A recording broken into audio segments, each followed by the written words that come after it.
একটি শান্ত গ্রামে, যেখানে সবুজ গাছপালা আর ফুলের সুবাস ছিল, সেখানে এক বৃদ্ধা মহিলা বাস করতেন।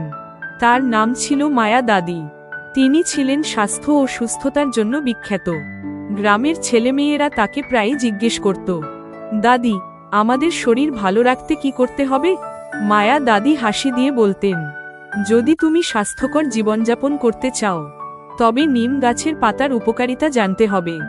একদিন মায়া দাদি গ্রামের ছেলেমেয়েদের নিয়ে একটি গল্প শুরু করলেন।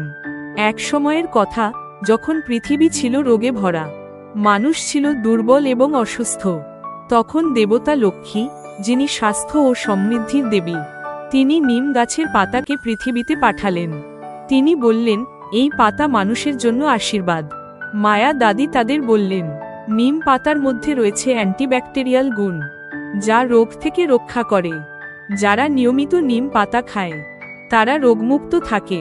একটি ছোট মেয়ে, নাম রিয়া, জিজ্ঞেস করল, দাদি, আমরা কিভাবে নিম পাতা ব্যবহার করতে পারি?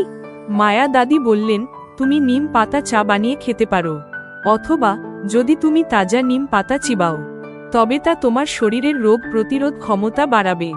রিয়া এবং তার বন্ধুরা মায়া দাদির কথা শুনে খুব উৎসাহিত হল। তারা সিদ্ধান্ত নিল, তারা প্রত্যেকে প্রতিদিন এক টুকরো নিম পাতা খাবে। দিনগুলো যেতে লাগলো এবং গ্রামের মানুষরা তাদের নতুন অভ্যাসের সুফল পেতে শুরু করল। তারা আরও শক্তিশালী এবং স্বাস্থ্যবান হয়ে উঠল। মায়া দাদি তখন বললেন, সঠিক খাদ্য এবং জীবনযাপনই আমাদের সুস্থ রাখে। নিম পাতার উপকারিতা আমাদের মনে রাখতে হবে।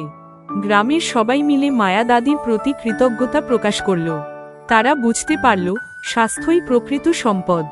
এভাবেই নিম পাতার মাধ্যমে তারা শিখল সুস্থ জীবনযাপনের গুরুত্ব।